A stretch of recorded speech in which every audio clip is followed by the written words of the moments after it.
Before the next episode of X Job Downloaded starts, I have a big favour to ask. If you've enjoyed any of our episodes so far, please can you click on the follow button on your platform. I'm on Apple, Spotify, Google, Amazon and YouTube. It costs nothing to follow, but makes a real difference to me as a podcast producer. Thank you.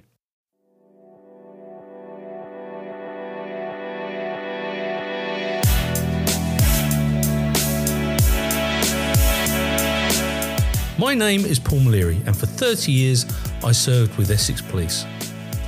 During this time I interviewed suspects for murder, abduction, rape and extortion, plus a variety of other crimes.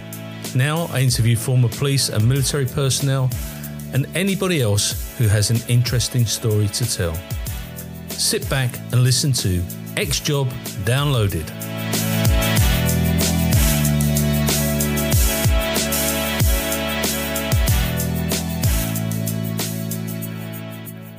This interview is being tape recorded. My name is Paul Maleary and this is X Job Downloaded, and today I'm going to interview Mark Bishop. Now Mark is a former member of Hertfordshire, Metropolitan and British Transport Police.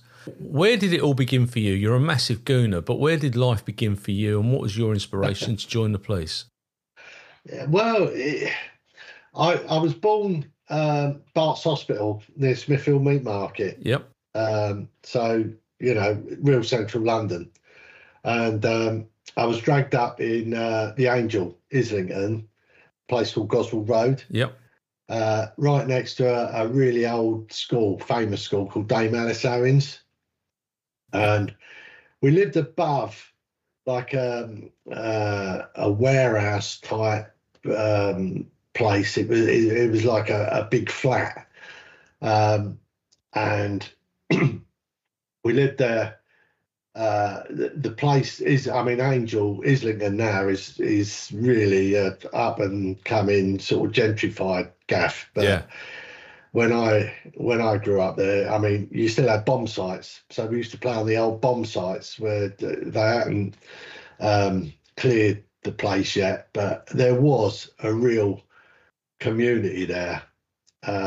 Load of good, really, really good friends. And it's the older days, really, that, you know, you can leave your door open and people would come in and come out and everyone would be friendly and everything else. So anyway, I grew up there. I went to a school called Hugh Middleton School and I came top in the 11 plus. Right. And was advised to go to a grammar school. I went initially to a grammar school called Central Foundation, which is off the old street. I was only there a year, didn't like it at all. And so I transferred to Dame Alice Owen's, which is weird, really, because I lived right next door to it. So right. I don't know why I didn't go there in the first place. So I went there, and I suppose my claim to fame was I was at school with Spandau Ballet. Oh, were you? Yeah. So I was really, really good friends with Tony Hadley, the lead singer. And we used to go ice skating at the Sobel Sports Centre, which is near the Emirates Stadium now. I know, yeah, I know. Know. Yeah, used to hang around a lot with him. And then when I was 15, I applied to join the Met as a cadet. So that would have been about 73, something like that. Right. And I passed everything. And funny enough, I had a governor from King's Cross Police Station, as it was then. They came up to visit the house because they used to do that. I don't think they do that anymore. No. So they came up, visit the house, had a look around, and what he said was, we don't get many people from your area joining the police. It's very unusual. So anyway, I got through all that, and I was 15 at the time, but I couldn't join the cadets until I was 15 and 9 months. So I had to have another medical. Now, the original medical, wow, it was like, you know, they literally went through you like a fine-tooth comb.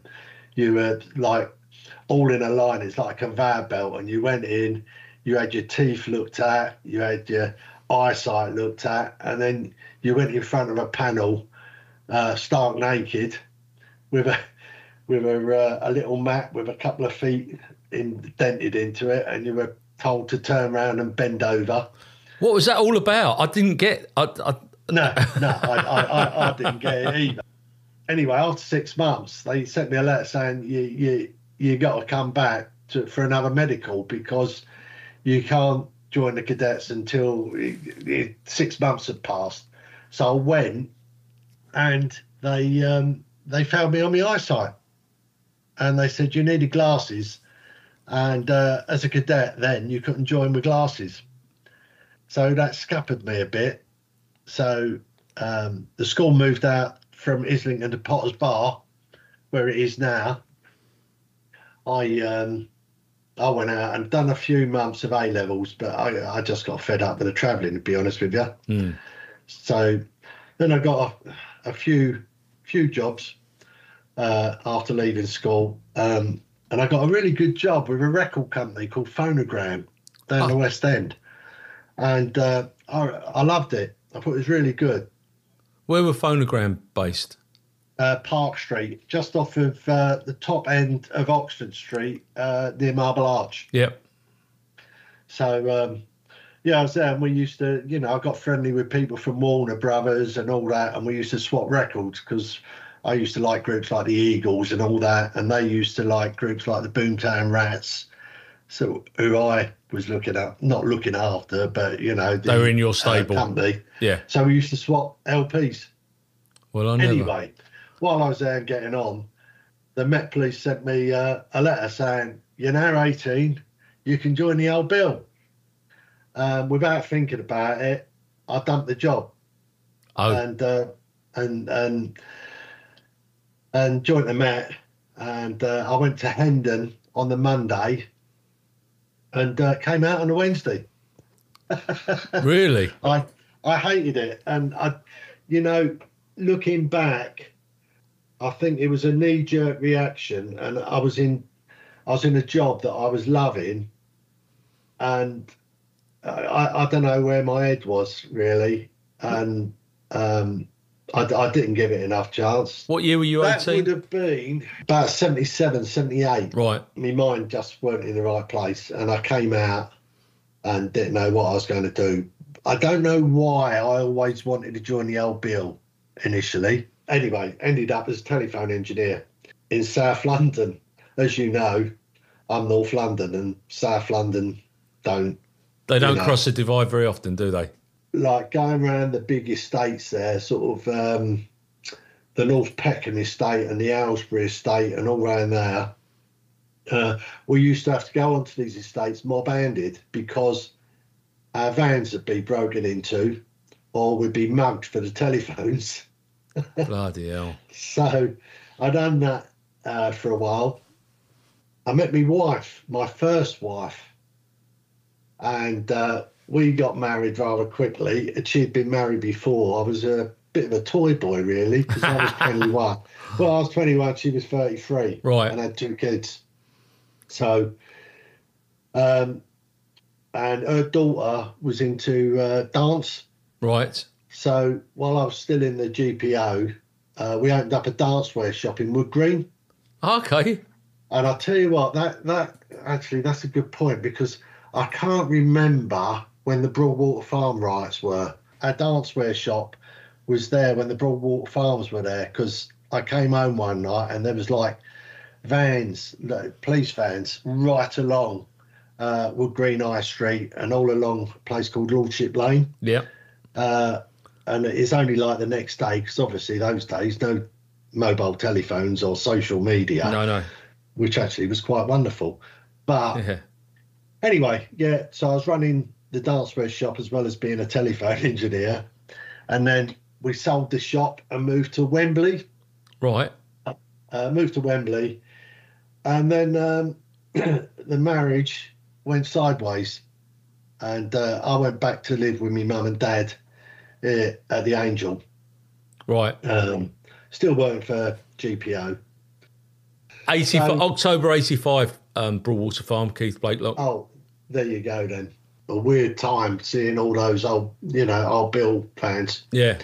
So anyway, met the present wife, and then we decided to move out, and we moved out to Hertfordshire, Right. near where my wife came from or grew up. So we moved out. GPO, they initially transferred me out to that area, but they put me up the poles.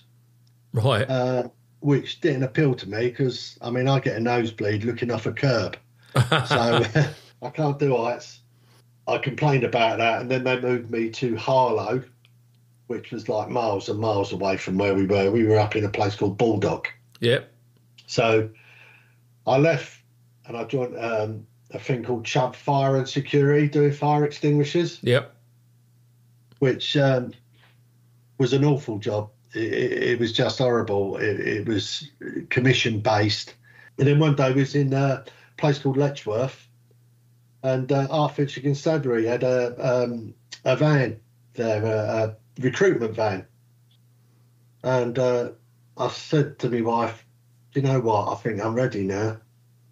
And that was in 87. Right. So went in there, done all the forms, everything else. And I started in September 1988 with Hertfordshire. September. So you went in 87. In 88, they took you in. I was there. I was in. Wow. Did you go to Ashford? No. Funny enough, there was us, Essex, and I think there was another force. We went to Bruche in Warrington. But that was a long time between being selected and actually getting in. Mine was 3 months. I went in October and I was in on December the 29th. It was. It took a while, and I don't know whether it's because I had so many jobs previously. Could be. And I got well vetted. What did your mum and dad do? Right, my mum used to work when I was young. Used to work for Gordon's Gin. Right, yeah. There was a Gordon's Gin factory down the road from where we lived, and then the initial towel company. Oh yes. And my dad, he was worked for some bookbinders and publishers called Webb and Son, I think they were called, and because I always remember a weekend he used to go down Fleet Street and earn a bit of money packing up the Sunday papers, right, for a bit of overtime. But I mean, he obviously he was in the Second World War. He was an RSM, right, and he was in North Africa and the invasion of Italy, but never talked about the war, never talked about it at all. And actually, as an aside for all people out there, if they have family that used to be in the war, my dad never picked up his medals, and so we wrote to the Ministry of Defence, and we've actually got his medals. Oh wow! A copy of the Italian Star and the North Africa Star and all that, because he never ever applied for them. How bizarre! So, you'd thought they'd just issued them, wouldn't you? They knew he was in the army at that time, and it took a while to get them, but we got them in the end. Had to get his service number and this, that, and the other. We're still looking into it actually with because I think he was in the Royal Norfolks, but I think it was they were linked with the First Army and the Eighth Army, right, in North Africa and Italy. But anyway, no. I was the first and only one in my family to be Bill. Join the place, yeah. You went to Bruche, yeah, and you're 27 at this point. 28? Yeah, well, I was 28 at that point. So you're one of the older, because at that point you couldn't join beyond 30 unless you'd been in the military. Yeah, I was probably the oldest one there, which is probably why they made me bloody team leader for the group I was in, because I was an old git. And it was difficult.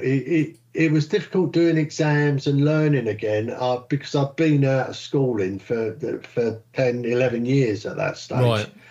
And I found it difficult to concentrate. But, I passed the exams because in those days you had 3 exams and you had to pass all of them. That's right. Yeah, you did. So I managed to do that. And, Bruche was hard. It was hard. They still had the log runs then. I don't know. Yeah. Yeah, still had the log runs and what they called the fun run, which was 3 times a week. You had to get up at 7 o'clock. You had to run around the perimeter of Bruche 3 times and then get showered and dressed for a parade. Now, the thing with the parades were the uniforms for Hertfordshire were like Velcro. They were like, I don't know what sort of material it was, but anything that blew across you used to stick on the uniform. Yeah. So I used to have loads of people patting me down with sellotape and that to get every spot off. But it was hard, and being older, I suppose I accepted that. I don't think youngsters nowadays, I'm probably generalising here, but I don't think a lot of youngsters would be able to put up with it. No, I don't think they would. No, it was, but it was great. And after the 12, 13 weeks, passing out parade, massive drill square, big brass band, and what Bruche done was they got every group to come together and do like synchronized drilling. Yeah. So you had a synchronized thing, and ours was all like it was traffic signals and manual traffic signals. Oh, really? So you'd march, and then the music would do something, and you do a right turn signal and then a left turn. But it made you feel proud. You know what I mean? And it made you feel good. Know, it's part of the team building element, isn't it? Passed out of there on, I think it was around about the 17th of December. Right. In 88. And funny enough, well, it's not funny really, but the week we were doing things like what to do if there's an aircraft crash, and we was all laughing and saying, oh, come on, this is nonsense. Do we need to learn this? Lockerbie happened. I remember it. I remember the night well. Yeah. So, so then we all shut up. Yeah. But, so I came out on the 17th, 18th of December and began with Hertfordshire on about the 4th of January. Christmas annual leave and then... and then straight into it. Straight into Hertfordshire. Yeah. Where were you posted to? Initially Welwyn Garden City with the tutor. Yeah. And then on to Hatfield. Oh, okay. Which is synonymously called Toilet City. Because Hatfield was, well, it still is. It's not a nice place. It's, I don't know. Have you ever read any books by a bloke called Charlie Owen? No. Right. I'd write his name down. He's done a series of books, and the first book's called Horse's Arse. Right. Okay. And there's a series of 4 books. Now, he was an ex-inspector at Hatfield. Oh, okay. And then he went to the City of London. And he's written these 4 books, and they're like police. It's about policing in the 70s. Right. And 80s. Yep. And they're like anecdotes of policing around a fictional story. Right. So some things have happened, some things ain't. Yeah. And some of the characters in it, I knew. Yeah. I mean, he changed their names, yeah, of course. obviously. And funny enough, one of the particular characters who became an assistant chief constable done his nut because he recognised himself there and was worried. But we won't go into that one. But I mean, I don't read. I can't concentrate and read. I'd rather wait till the film comes out. Yeah. But but I couldn't put these books down. And when I used to travel into London, I used to read them on the train, and I'd be laughing out loud. People must have thought I was mad, because they really, really hit the truth, if you know what I mean. Although it's fictional, but some of the things you think, yeah. So it's worth looking at. Charlie Owen. Charlie Owen. Okay, I will look for that, and we'll put the link in the podcast. And if he's still around, we'll see if we can get him on. Oh yeah, he is. He's definitely still around. I'd like to think that another book had come out. I'll have a look. But yeah, so Hatfield was a baptism of fire, really. Friday, Saturday nights, very, very busy. Lots of little estates around where they'd throw things off the balcony at you. My first job, actually, when I came out, was a sudden death, unfortunately, and the lad hadn't been seen since Christmas Eve. Oh God! And so we went. Yeah, so we went there. I think it was the 5th of January. Went there, kicked in the door, and unfortunately there he was. But again, in those days, you had to strip the body to make sure there were no marks or anything like that.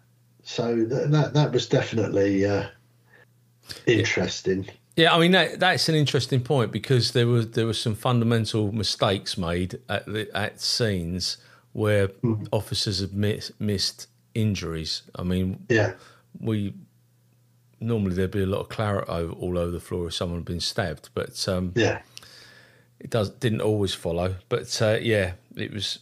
But and you know what, dealing with sudden deaths, that's what we did, wasn't it? And that's what they do now. I mean, it was. I always found it weird that we'd have to go to a hospital and do a sudden death.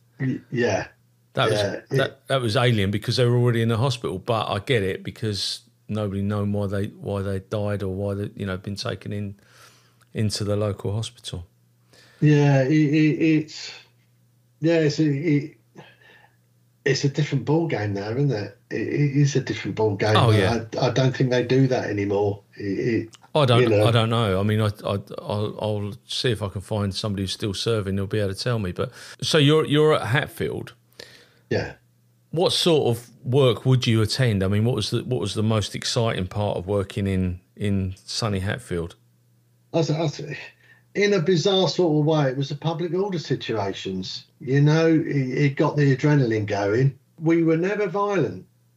I know nowadays, I mean, obviously we'll probably talk about earlier this week at some stage, but we were never violent. And but it got the adrenaline going, and yes, you had your shoplifters, your run-of-the-mill shoplifters, and your car chases and things like that, and it was in a way exhilarating, Oh yeah, but absolutely. We never ever crossed that line. I never ever saw anyone cross the line. A bit of everything really. Fires, you do your fires, and then what happened was, because dear old Maggie was in, and the interest rates went up to about 17% for the mortgage. Yeah, ridiculous, weren't they? And we couldn't afford the mortgage in our house in Bulldog. And luckily then, as you're aware, we used to have police houses. Yeah. So moved out of our house, sold it, and moved into a police house. Oh, you sold it. You didn't just hand the key, because at that time people were handing the keys in, weren't they? I mean, they were literally walking into the mortgage companies and handing their keys back to the lenders. Yeah. No, we managed to sell. I mean, not a profit. No. But we sold it. Luckily, again, went into a police house. And that was around about late 89, something like that. Right. And then, yeah, 89, 90, because I was about 18 months in service and they offered me a job as a village policeman. Oh, okay. In a little village called Codicote, which is in between Welling Garden and Hitchin. And me and my wife spoke about it, and we just had a child. And we decided to do that. So we moved into the police house in Codicote, which was, you probably had them where you were, but you had your house and you had your little office on the front. Yeah.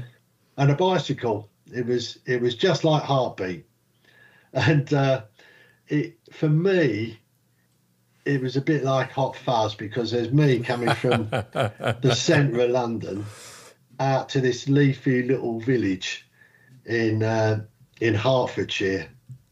And I loved it.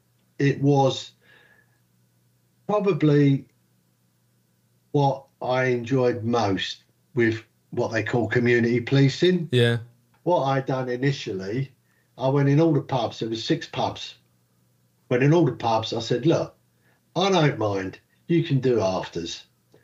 You shut the doors, you lock them, you pull the curtains, and there's no noise. Any of those get broken and it gets shut down. And they looked after it. They policed themselves. Yeah, of course. You know, they thought, we're onto a good thing here. We're not going to cause any problems. And, you know, I used to work nights, believe it or not, which was unusual for village policemen, because normally they do 9 to 5, Monday to Friday. Yeah. But I used to do nights, and about 1 o'clock in the morning, I'd walk past the pub and I'd hear a little murmur, and I'd see the lights through the gap, and I'd knock on the back door and the murmuring would stop. And then the curtain would open a bit and they'd go, oh, it's all right, it's only Bish. And then I'd go in and I would have a cup of tea, honestly. Yeah. I had a cup of tea. But the amount of information you got just by doing that, you know, people would talk to you because they'd know that they could trust you, and they didn't want shit happening in their own village. No, of course. You know, because it put it meant that more old Bill would come in, and you know, things would stop. Things like, you know, kids would break a window, so I'd take the kid home and I'd say, you know, do you want to pay get the window fixed? You don't want him nicked, because otherwise it'll ruin his life. And they'd get the window fixed and this, that and the other, and then they'd behave themselves. And I've seen some of the kids now all grown up and they're thankful for that. But you know, the problem now, mate, is that one, the window wouldn't get fixed or repaired, and nobody would deal with it. No, they wouldn't go the other way either. So it's just yeah. Well, funny enough, I was there for 4 or 5 years, because then the police decided that community policing wasn't the way to go. So they got rid of all the village policemen. So I had to move out. So I moved out. And people that I'm still really good friends with say that when the village policeman went, that was it. Nothing. You got a community support officer come round in a car every couple of months. But there was like drug dealing going on and antisocial behaviour and things like that. And I think that's just such a shame. But the problem we've got in this country is that the population has increased dramatically, and the types of crimes that are being committed now has increased dramatically. But the old crimes continue. What hasn't increased is the police service, the court service, and the prison system. That hasn't increased in line with what is now taking place. That's remained static or decreased. Yeah, it's like what they say, like with any infrastructure, when you get an increased population, you look at, where I used to live, big town, getting bigger and bigger and bigger. Only one hospital. Yeah. And it's creaking. Absolutely. Because there's no infrastructure, and ergo, the police station there, the officers were going down and down. They were all like going off to join the Met or other things like that because they'd had enough, and you end up single crewed vehicles, haven't got the time to get out and have a walk and talk to people and things like that because we got decimated. And this is what really pisses me off about when the Conservatives went on about, oh, we're getting 20,000 new police officers. And I think, no, you're just replacing 20,000 officers that left, that you got rid of. And by the way, you actually got rid of 22,000 police officers. Yep. So you're $2,000 short, actually. And they didn't replace the 20,000. No. And those poor kids, and they are kids, you know. They're so lack experience. There's nobody there to show them the right way to deal with things. No, experience went out the window, and I put it like it's like a revolving door with these youngsters, because it was all about, I think it's all about visibility. So they don't care what sort of experience people have got, as long as they see a high vis on the street or something like that. Then that's great. You know, oh, we've done our job. Look, there's high visibility policing. But experience is, you know, you can't priceless, beat experience. But you can't beat it, but they can't get it in either.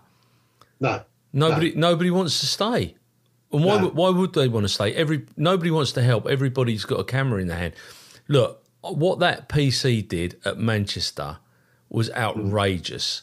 Never in my 30 years, and I've been in some very violent situations, did I ever feel the need to kick somebody in the head. No. A firearms officer kicking somebody in the head. Now, I wasn't there for the first part. I wasn't there when the person who got kicked in the head assaulted somebody, which I understand that they did. We weren't there. The video doesn't show that. No. But are you telling me that in this day and age, when somebody is face down on the floor, it's either necessary or proportionate to kick somebody in the head? It's not. No, you're right. I mean, it's one of those things, isn't it? Because it happens quite a lot, actually, that you'll get a 15-second video, but you don't get the 10 minutes before. No, of course. Having said that, no, of course he shouldn't have kicked someone in the head. My personal opinion, which is not Besu's opinion, by the way, my opinion is the bloke saw red mist. The copper saw red mist. He's lost control. Yeah, he saw his colleagues getting whacked. He saw a female police officer getting her router broken, and he's lost it. Saw red mist, and he's that. And that, you know, that's not an excuse. No, that is clearly not an excuse. But Besu, you know, I'm on about, didn't you? Give it Neil, yeah. Yeah, the ex-chief super. Yeah, coming out and saying it was a racist attack. It's not. That's wrong. That's wrong. That could have been anybody. That could have been any person who has assaulted a police officer and broken her nose. Yes, exactly. The officer has lost control of their... And you can't have somebody on a firearms team that has got a fuse as short as that. I actually think that there are too many barriers now. Now, I wouldn't want to be a firearms officer. They wouldn't have ever trusted me with a gun. I made that conscious decision not to go down that route. I've got a lot of lovely friends who were firearms officers and still are. But it is often used as a barrier or an excuse not... I can't deal with that domestic, I'm a firearms officer. I can't deal with this, I'm a firearms officer. And it actually alienates them from other streams of policing. Yeah. Funny enough, I had a discussion with a firearms officer when I was with the transport police, which we'll probably come on to later. Yeah. Because whenever they so a member of the public can come up and say, look, we got a shoplifter, for instance. Yeah. And they'd call up and they'd say, can we have a uniformed officer, please? Right. And I went there and I said, why aren't you nicking him? Why aren't you nicking him? Oh, we can't arrest. So I said, well, what do you mean you can't arrest? You got a uniform, haven't you? And he said, well, the thing is, you know, we've got our firearms, so we can't. And I said, well, what do you think they do in any other part of the world then? And he said, I don't see your point. So I said, well, the point is like America. I said, they're all armed in America. I said, do they not arrest anyone? And he said, but it's not the same, is it? So I said, well, it's exactly the same according to you. I said, but you can arrest and you can lock your firearms away and deal. Yeah. And this, they tend to, there's some that are lovely and want to get sort of stuck in. But some of them just sort of, I don't know, tend to think they're a bit special.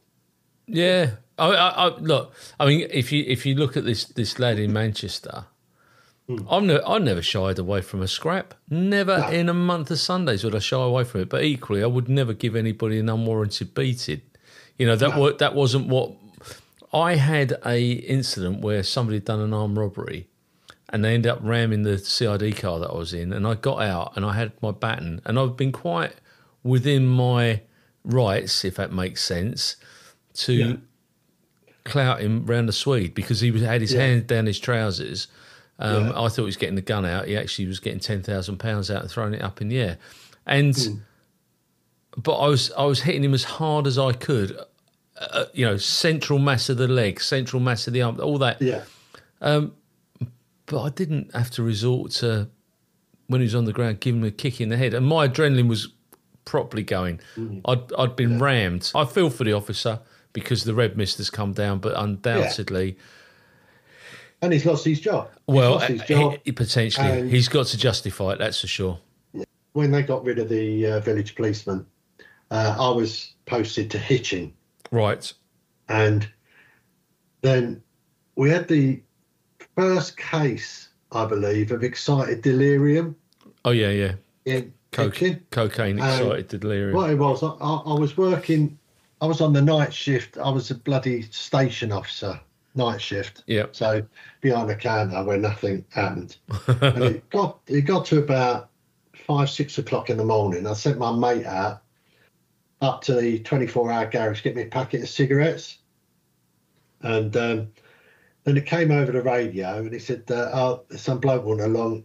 He's bare-chested but covered in blood. I'll update you. And then about a minute later, it was, yeah, he's on top of the police car.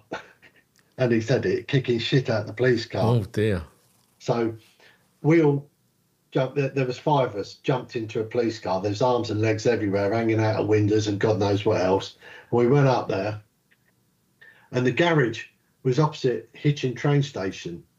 Now, Hitchin train station, to get from one platform to another, is a tunnel. Right. Okay. So... my mate said, it's gone in there. So we all rushed in and there was a train there with people, the doors were open and they sort of like pointed down towards the tunnel. We went down, got halfway down and what sounded like a banshee was coming from the other end of the tunnel. And this lad turned the corner. He must have been about 7 stone wet through, but covered in claret.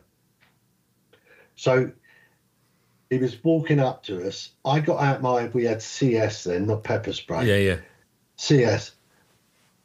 I sprayed him, caught him right dead centre in the eyes. And I remember thinking to myself, good shot, Bish, good shot. And all he done was he looked at me and licked his lips. Oh, no. And I thought, oh, shit. So that, in those days, they didn't have the curly hanger-on things for the spray, so I just threw that one side and got out. We had the old PR24 buttons. Yeah, the side handled. That's it. Yeah. So as he came through, I whacked him again. Body mass walked straight through me. The others were spraying him and whacking him. None of them to the head or anything like that. No. And he went straight up to the female police officer and he headbutted her. took her out straight away. And we were battering this lad. We were battering. And I thought, if there was CCTV in those days, we'd be done. We'd be done. But it was proportionate. It was necessary. Yeah. Because we knew there was a train upstairs full of people. So in the end, someone swiped him over the canister. They had to. Got him down, got him cuffed up. But by which time this tunnel was full of CS. So we were snotting all over the place. We couldn't see, covered in claret. I dragged this female PC up the stairs. The train was still there. And you see the look of shock on their faces. Yeah. And the whole thing of that is proportionate and necessary. Yeah, absolutely. You had to do it. But anyway, getting back. So when I was in Codicote, one of my tea stops was Kim Wilde. Oh, was it? Yeah, wonderful stuff. Yeah. So used to regularly go for a cup of tea with Kim, and she used to ring up the house now and again, and the wife used to answer, and she used to say, "Oh, is Mark there?" And the wife used to hand me the phone and go, "It's Kimmy, babe, for you." I couldn't be around somebody like that without having the tune in my head. You know, Kids in America. I'd be whistling that in my head all the time. Yeah. So no, it was.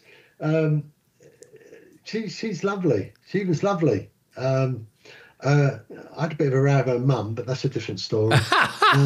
Whilst you're in the job? Sorry? Whilst you're in the job? Whilst I was in the job, yeah. She kept going on about the crime that was in the village. And I said, what crime? And he said, well, I keep hearing about crime. So I said, well, you don't want to hear it. I said, when you see it, come and see me. Let me know. I said, but I can assure you there's no crime in the village. And it wasn't at the time. How funny. So anyway, I went up to Hitchin after they got rid of us. And that's a lovely town, Hitchin. Nice little old historical market town. Yep. Great to work during the day. You know, nice people, very pro-police, this, that and the other. Surrounding it, you had your estates, which were, you know, they were horrible. But Friday, Saturday night, very punchy. Had a couple of nightclubs. You had one particular nightclub where people used to come up from, funny enough, South London. Yeah. And go in this nightclub, and there were always problems. Glasses. So you had a bit of everything there, really. And I enjoyed that. I got a motorbike, and I got knocked off it. A bloke rammed into me and then drove off. Oh. So intentionally rammed into you? Well, I don't think. No, I don't. I'll never know because he drove off. Never to be seen. Sorry. Never to be seen. No, never found him. So I'd spent 18 months off. I'd shattered elbow joint, dislocated shoulder, damaged knee, and you know, things that motorbike riders have. So I was off for a while, and I was seconded down to headquarters to do on a couple of major incidents, which I really enjoyed. Which ones did you work on? Well, one was they were cloning high value cars, Mercedes and BMWs. Yeah. And I was part of an outside investigation team. I forget what the operation was called now. This bloke called Dave Howe was the chief inspector at the time. Right. Anyway, and we found out that what they were doing, me and this other officer who's a traffic officer, we found out that there was a bloke working for BMW, and he was giving people the key codes to keys. Right, yeah. So then they were going down to a key cutting place in Palmer's Green and getting keys cut, and then just nicking the motors, and they were being shipped off to Northern Cyprus. Well, I know. And there was another there was a garage in Tottenham that was doing all the MOTs for these. Real, I mean, you know, and I've done that for quite a while. And then after that had finished, I went back, and then I had a nervous breakdown.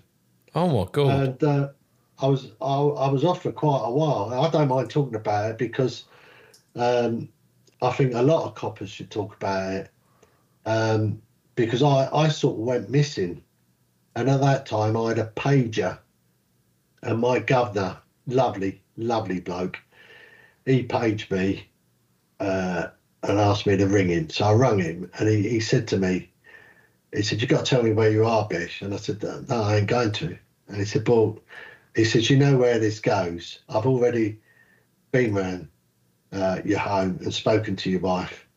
He said, "If you don't tell me where you are, then I've got to circulate you as vulnerable." So I told him where I was, and then I got the help. I went to Flint House. Yeah, in Flint House, the rehabilitation centre, and they got me to see a psychologist, and that was a really great help. What brought it on though? Sorry? What brought the nervous breakdown on? Well, you know, the psychologist said it all went back to me being knocked down and never finding who who the driver of the car was. Nearly getting killed. She said you got such a strong sense of injustice, and it just knocked you sideways. And she's probably right, because I do have a strong sense of injustice, you know? Yeah. I look at things and I think, you know, they just ain't. I suppose I get overly animated about various things. I mean, one about Trump, for instance. I don't know why, but I do. But in a positive or negative way? Oh, in a very, very negative way, mate. I just don't do Trump. No. I'm sorry. I all right. think the bloke's a liar and a felon. But that's another story. Yeah. But yeah, so she said it was that. So I've learned to sort of control it a bit. But I'd advise anyone that's listening to this, if you don't feel right, talk to someone. Talk to someone, because you can get better. I mean, you know, yeah, I've still got my faults, but I went back and done another, 17, 18 years in the old bill? Yeah. So it's not the end of your career or anything like that, as long as you get the help. What was the inspiration to go to the Metropolitan Police? Right, okay. What, second time round? Well, second time round, yeah. The first one was a bit failed, but the second time round. Right, okay. So when I was at Hitchin, I was living close by, only about sort of 8 miles away, 5-minute journey, bang, in work. Then Hertfordshire took over areas of the Met within the M25. 2000. Do you remember that? Yep. We did the same in Essex. Around about 2002, I think it was. And I got shafted with going down to Boreham Wood, which was about a half-hour drive. Couldn't get a train. There was no direct train service there. So I was going down to Boreham Wood. I was working alongside Met officers who were earning about $6-7 grand a year more than me, because they were still getting the London waiting. We weren't. They were, exactly. I was paying out for all this petrol. It was on a Friday after earlies, coming up the A1.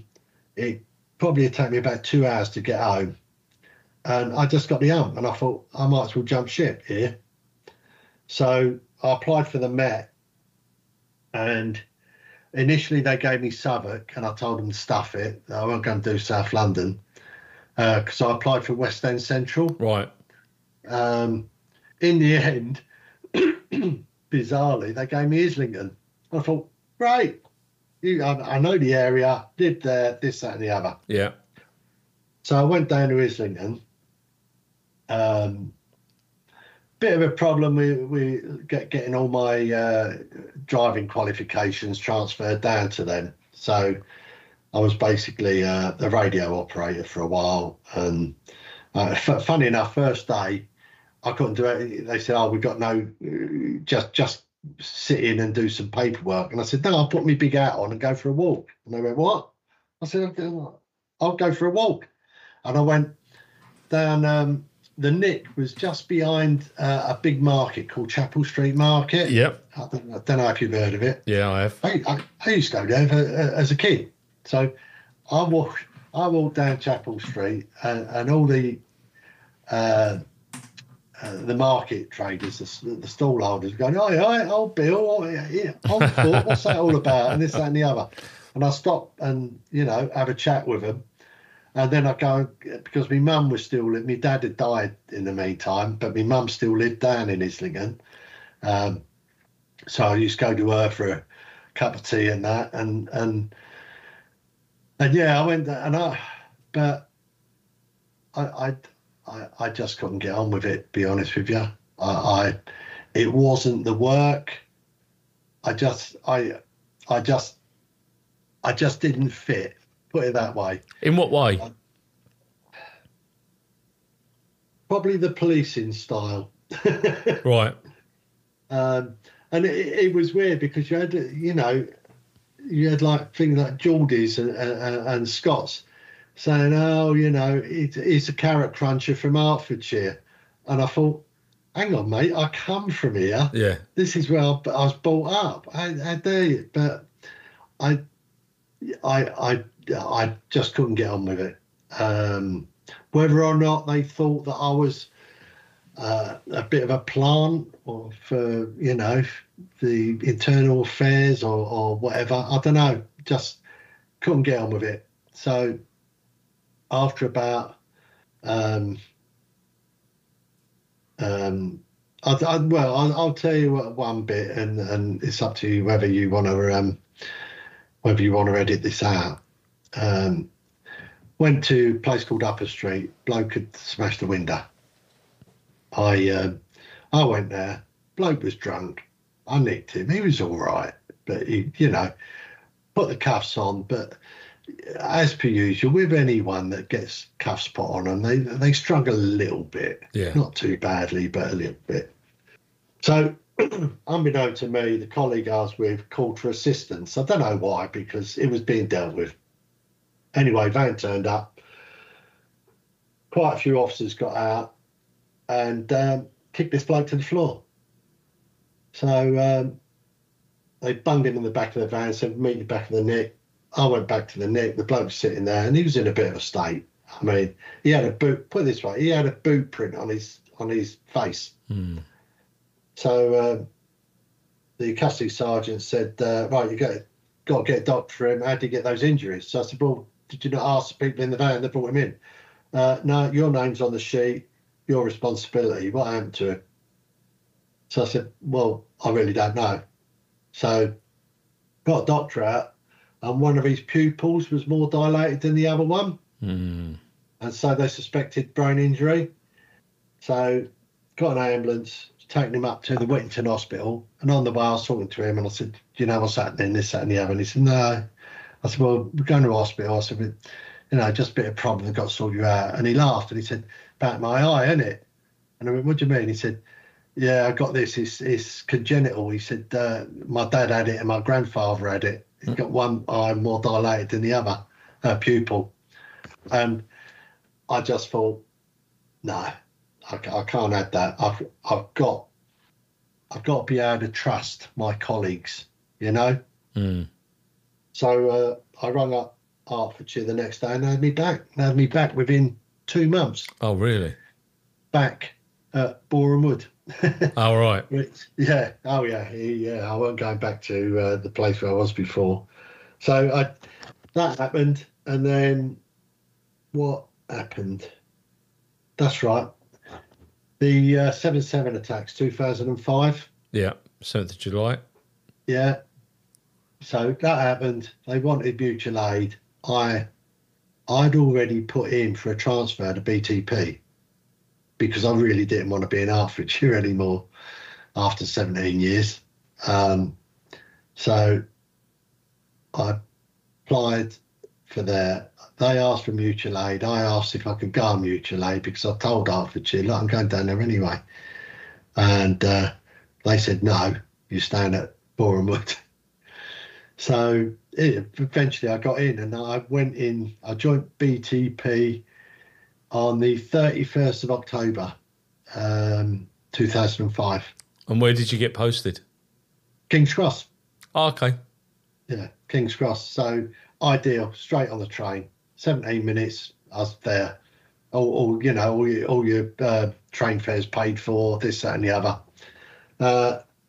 And it was different. Policing was different. In what way? BTP. Right. One, you're not going to have the exciting stuff. You're not going to have your variety. You get everything and everything in a county force or the Met or, any other force. Transport police, it's ticket irregularities or shoplifters, or the only thing you do get is a lot of public order. People going through the stations pissed up, and they can be quite naughty, and a lot of drug dealing and things like that. Football hooligans, though, you have all that, don't you? Yeah. I mean, that was funny thing about it. I mean, when I think you used to get on a train with 5 coppers and like 800 football fans, to take them up to Liverpool or, to bring them back from Manchester and things like that. I mean, and there's like 5 or 8 of you, and you think, how did we do that? And they're all singing at the top of their voices. Oh, they're all singing this, that, and the other. And, I used to say to the governors and that, well, why don't you get the train companies to stop serving alcohol on the train? Because they did. And you think, where's the sense in that? But the legislation was there around like football specials and things like that, weren't they? But people would just jump on the trains and they'd be drunk and they'd be... Yeah. But they weren't fighting each other. Yeah, they'd be singing songs about the police, but you'd only have one set of fans, unless it was an FA Cup final and you could end up... And they were both coming from Manchester, but... Yeah. You wouldn't get like the ICF or the West Ham lot travelling to, I don't know, to Leeds. You won't have a load of Leeds fans on the same train. I mean, a lot of the time it was okay, to be honest with you. It was, you say to them, someone that got a bit leery, you say to them, look, mate, if you don't stop it, I'll get the train to stop at the most outcast station and you're off. Yeah. And that'd be it. I mean, but again, you had your barking machines available when you got to the stations, and stuff like that. And the majority of the time, some football fans were a pain. You sorted out you knew what fans were going to give you problems, and you accepted that. I always feel for the families, like the normal families that are just trying to make have a normal day out. Yeah. And I'm a massive football fan, and I've been on some of these trains, and I'm embarrassed by some of it because they forget that these people have got kids, and and they embarrass themselves the way that they behave. Yeah. But what about the jumpers? I mean, did you have to deal with many of those? Loads of them, unfortunately, and it's very sad. Getting back to when I went Wibble, you can only think about what someone is, what's in their mind, because you must have stood at a train station and a train goes past 120 miles an hour. To think about, well, I don't know what state of mind they're in, and that's it. It wasn't a good part of the job. Again, picking up the pieces, stuff like that, and then having to go and tell the families. And that's the worst bit, telling the families, and then saying to them, well, I'm afraid, you can't see him or you can't see her because there's nothing left. There's nothing left. Yeah, I mean, obviously, he didn't tell them that, but you just say. But you don't need to use a lot of imagination to understand that a train travelling at 120 miles an hour through a station, if somebody steps out in front of them, guess what? It's mush. Yeah. It's mush, and it's horrendous for the officers as well. I mean, I think that's often forgotten because everyone goes, "Oh, that's such a selfish act," jumping in front of a train. All these people coming out of London, they're late now because they can't get home. But the fact is that somebody's going to get a knock on the door and say, "Your husband, your son, your daughter, your mother, they've done this." It's just, and the thing is, I mean, as with most police forces, they give it the old, we care about our police officers and, occupational health. Yeah. And, we put things in place. No, they don't. They don't. And there's officers that will do, they'll go to what we call the one under. Yeah. And then they'd be off to the next job. Actually, yes, let's get back to this because I'll go back to the Hatfield and some of the horrible jobs you go to. Yeah. In the old days, swinging the blue lamp, you go to a really horrific job, and what would happen was your colleagues say, "Right, let's go back to the canteen." Do you remember when there were canteens in police stations? Indeed. And you go back to the canteen, you'd have a cup of tea and a sandwich, and then the dark humour had come out. Yep. Right? And it was a way of dealing with such horrific incidents and horrible stuff. Yeah. It was a way of putting it to one side and saying, that's happened, but blah, blah, blah, and having a laugh and having a giggle. And it's not at that person's expense or something like that. No. It's they don't know about it. And yeah, absolutely. And you can't do that now. And I went to what they call an ethical dilemma course that was run, right? And this civilian was giving it there's no such thing as banter and dark humour. You're not allowed to say this, you're not allowed to say that. And if you ever hear it, you've got to report it because we want to stamp this out. And afterwards she said, "Right, anyone, any questions?" And I put my hand up and I told her exactly what I've just said to you. And I said, now you wonder why so many police officers have got mental health issues. Absolutely. It's because they cannot get it out of their heads. They've got no one. They're frightened to talk to anyone. They think about these things seriously now, like you want them to.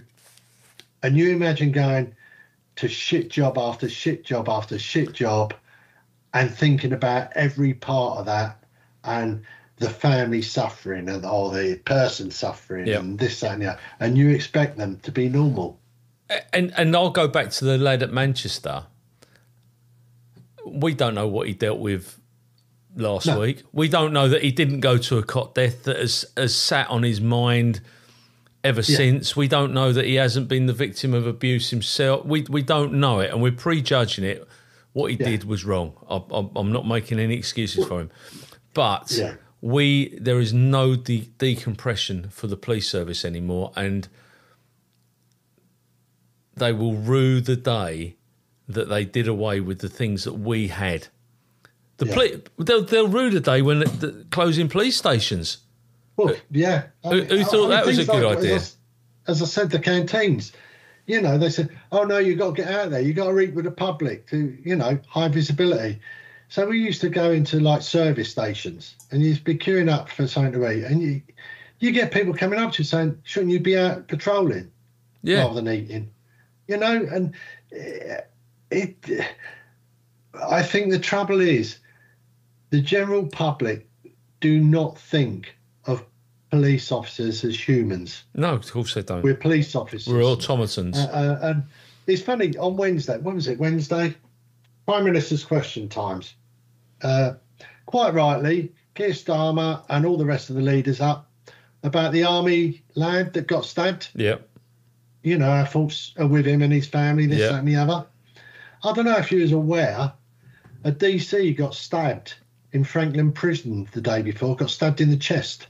No, I didn't know that. No, exactly. Nothing on the news about that. I come across it because I was just Googling away at various stuff. Bang, a DC doing a prison visit, stabbed in the chest at Franklin Prison.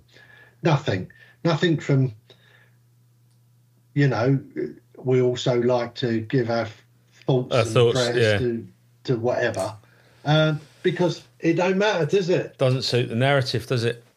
Yeah. No, the problem is, mate, and I feel let down every time I see something where the police are involved. I personally feel let down. Now they wouldn't care less. You know, I'm an old bloke who's been retired 8 years in December, and they won't care that they've let me down. But they haven't just let me down. They've let themselves down, and they've let their mates down who are trying to fight the good fight on our behalf. Yeah. And that's what I find really, really sad. Yeah, that's it. I mean, I looked again. I looked at Manchester. I thought, what have you done? What have you done? Because they're all over the news. Everything, you know, nothing about the good thing that the coppers done when they arrested the bloke that stabbed the army officer. No. The good work they done, or the other good work that other police officers have done and put their. I mean, I looked after Wayne Marks, the copper that the London Bridge attacks at Borough Market. Right. I was the Spock for him for the Federation, and looked after him from the night he went into hospital because he got done across the head and arms and legs, and I mean he got well and truly slashed up, and you know he was in the paper for a while because obviously you know it was a bad incident, the Barrow Street attacks. But let's go back. Let's go back to that because I mean, the BTP. In fact, I think the BTP police dogs were heavily involved in that, and it was actually the City of London firearms officers that went in there did the business. It was, yeah. But let's go. How did you get involved in that? Well, Barrow Street Market was just down from the BTP nick at London Bridge. Right. So they were going to go down, him and a colleague. They just went out to have a little walk round, and they heard all this shouting and screaming. It's like literally 100 yards away. They went down, saw the attackers, and Wayne got his baton out while the other one was trying to look after people that had been stabbed. Yeah. And then obviously the attackers went after Wayne, and he got quite a few digs in, but they got him towards the end. But then City of London, as you say, came along and neutralised them. Yeah. But I was actually in Canterbury at the time. I was watching UB40. As you do. I get a mobile saying, "Get back, there's been an attack." So I jumped in my car, come back, and I was told to go to, what's the name of the hospital? George's. St George's. St George's. Yeah, down in South London, because Wayne Marks was there. So I went there. St Thomas's. No, it's St George's, which is at Tooting. It's opposite. Funny enough, it's opposite the Department of Psychiatry in Herne Hill. Yes. St George's at Tooting. That used to be in central London. They moved it out years ago. Right. Yeah. Well, it's Herne Hill anyway. I can't remember that. Anyway, so I went there, and from the night he was in hospital, because I was a Fed rep by then, and right. I stayed with him and his fiancée, who was lovely. I stayed with him right up until the inquest at the Old Bailey. Oh, okay. And you look at what he done there, and it was news and this, that, and the other. But then it soon died down about what the coppers done, what they faced, and all about everything else, you know. Yeah. And nothing really came about the inquest. So what was the interaction like with the senior management from BTP? You know, at the end of the day, one of their officers could have been killed. Yeah, I mean, I was disappointed with the senior management, that the very senior management, that they seem to want to spend more time with his fiancée than Wayne. The chief superintendent, his name's Mike Fright. He was very, very good, very, very supportive, and I got all the time. Funny enough, he's a West Ham supporter. Oh, there you go. Got to be a good bloke then. But senior management, I wasn't. It was all about it seems they wanted to make him a poster boy, you know. I mean, I do get some of that, because at the end of the day, if you've got a hero in your midst, and that's exactly what he is, you do need to promote him. Then treat him right and not spend time with his family. Yeah. Because, I mean, I had a really good relationship with his family as well, but I don't remember seeing any major senior officers there. Because he could have been killed, couldn't he? Easily. I mean, he got macheted up. Yeah. You know, he was a very, very lucky lad.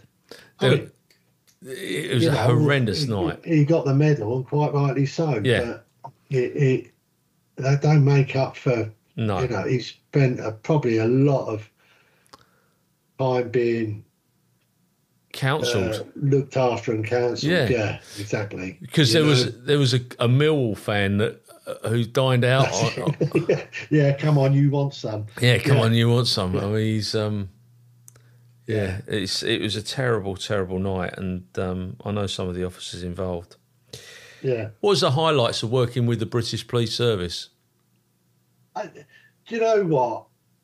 I've been retired now probably just over a year, and in some respects I miss it.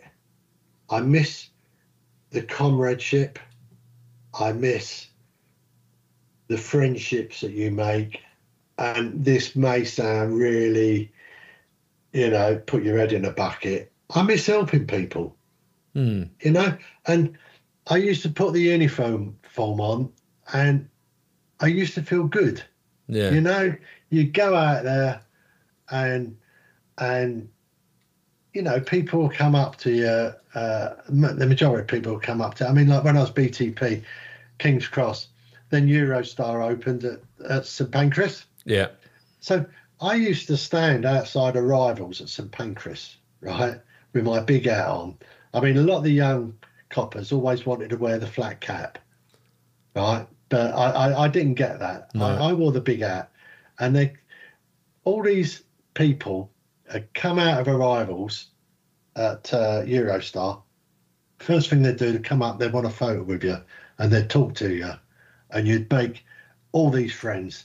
And I've got a lot of friends now all over the world, purely because I wore a uniform. Yeah. You know? And yeah, I miss that. And I sort of miss the responsibility, yeah. But you've done your time though, mate. You've done your time. We can't hang on to it forever. Another thing, I belong to. I don't think I belong to it anymore. The International Police Association. Yeah, I'm a member of the IPA. Yeah, I am. Right, some people, we went over to Wisconsin, right, to what they call NWTC, Northwest Training, where they done police training. Right. We, about a dozen of us went over there, had a really, really good time. And I got to be really good friends with the chief principal there. And then they came over to England, and then, we showed them the same courtesy, went out, this, that, and the other, blah, blah, blah. Then the chief principal invited me back and said, would you do some talks to our student officers about neighbourhood policing? So I went over there again, and I'd done a talk on neighbourhood policing, the difference between neighbourhood policing, what I dealt with in Britain, to America. Yeah. And they couldn't believe it. When I said, you used to walk into a pub in uniform, and they said, what, you walk into a pub by yourself? I said, yeah. And I'd actually get out and walk. And I said, that is something that you need to change in America, my feeling anyway.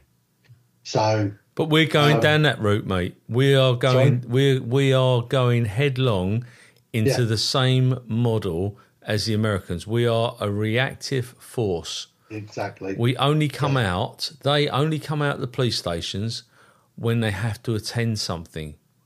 Yeah. And that is a massive, massive issue for British policing. And the senior management, whether they like it or not, are acquiescing to all of these things. They're allowing it to happen. In fact, I would respectfully suggest that they're planning for this to happen. Yeah. They're an army of occupation. They come out when they're required. Yeah, it's shame. But the only good thing that came out of that was I was invited back, and I went back, and they had a judge swear me in. So I'm now an honorary deputy sheriff for Door County, Wisconsin. Oh, how cool is that? Yeah, I know. So I've got the badge and uniform. How cool is that? That's good. Yeah. So I again, anyone if they've listened for this long, join the IPA because it's cheap, but you meet loads of people throughout the world. You do. You do. And you can really, really broaden your horizons. Well, my cousin Michael Walsh, who lives in Galway, I've done a podcast with him. He is the international treasurer for the IPA. So he literally travels the world, going to the conferences. He's on the executive, etc., etc. So you're right. I mean, I think it's about £25 a year, money, and they've got houses. It's doable. It's not a big big wage out your salary, but you can get involved in it and you can do a lot of good things.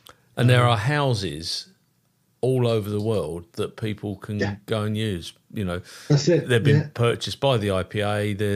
They've got them in Ireland, France, Germany, Australia, literally all over the world. So it's 20, and they're very reasonably priced. It's £25. Well, yeah, because they're profit free. They don't make a profit on it. No, exactly. They're just there for the officers to use, which is really good. So what I mean, you've told us what you've missed, and you've told us what you enjoyed about policing. But what does the future look like? Are you going to work again, or now that you've retired? Yeah, I mean, I've been looking about. I'd like to keep mobile if I could, if you know what I mean. I just don't want to sit in front of the telly for the rest of my life. It'd be nice to do something. Obviously, I started when I was older, so now I'll be 65 in September. Right. And I know they say age discrimination shouldn't matter, and they say, of course it does. If I'm going to go for a job and you've got a 28-year-old going for that job, you're not going to get it. I mean, I wouldn't be so sure that you wouldn't get it. What I would say is that your life skills should be reflected in your application. Yeah, I mean, I wouldn't. Don't get me wrong. I don't want to be a security officer. No, it's what some do. I couldn't do that. I'd like to be like, if I could. The funny thing is, going back to, I've never been a detective. I'd love to get an investigative role, but having never been a detective or done the PIP course, I'm a bit hamstrung now. Can I tell you, I never did a PIP course, but I did because I did all my CID courses. I had grandfather rights, so I did all those, and it's just mate, I've seen people with PIP courses that couldn't detect a gas leak with a naked flame. So it's just Did you go to Wakefield then? I went to Birmingham. I went to Tally-Ho. I was on the last 10-week CID course.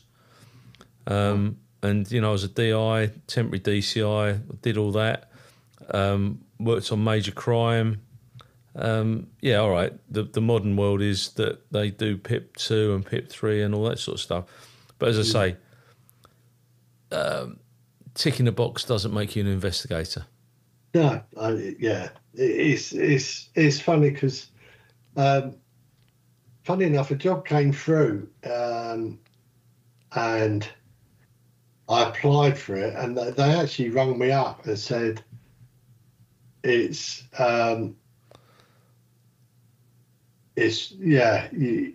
really interesting. We'd like to, but you're not in the right area. Right.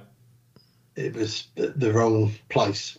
But you see that local councils always looking for temporary staff or staff that don't want to work full-time, because a lot of companies don't want full-time staff. They just want someone to fill in who's quite happy to just fill in and earn a few quid here and there. But so earlier on in the interview, you said that Tony Hadley, you know, they went on and did some fantastic stuff. Have you tried to speak to him since you've retired, or, you know? Well, Tony Hadley? Yeah. Tony Hadley, I mean, the thing was, they got famous, and then all of a sudden, I mean, we used to drink in the same pubs and everything. Right. And all of a sudden, they went by the wayside, okay?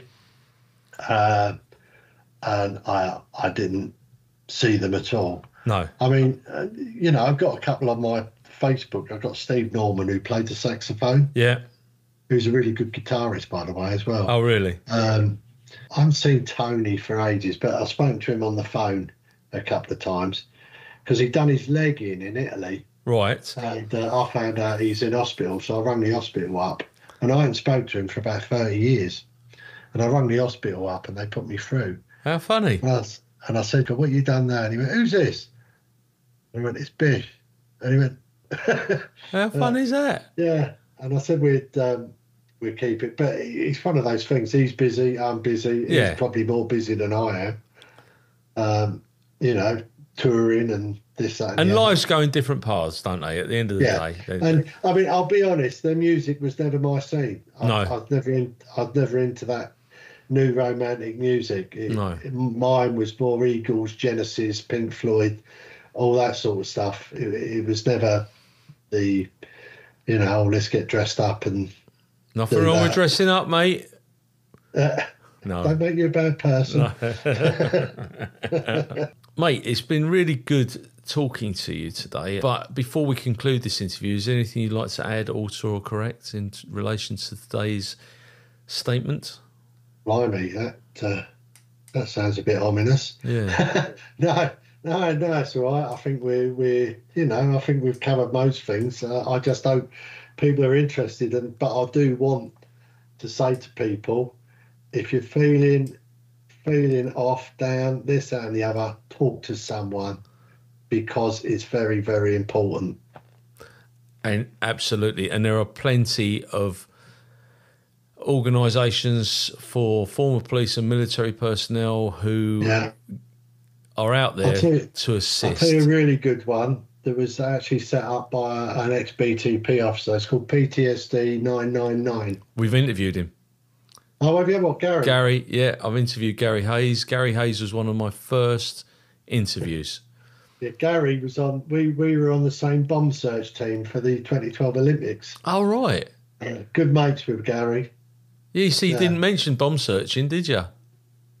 Is it important? Only bomb searching.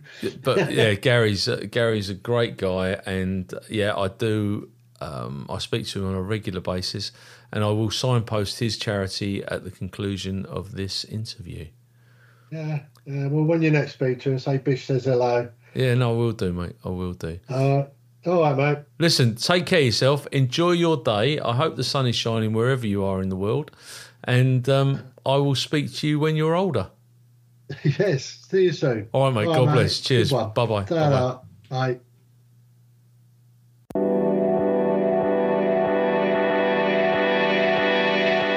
Thank you for listening to this episode of X Job Downloaded. Please like, follow and share. Your support is invaluable.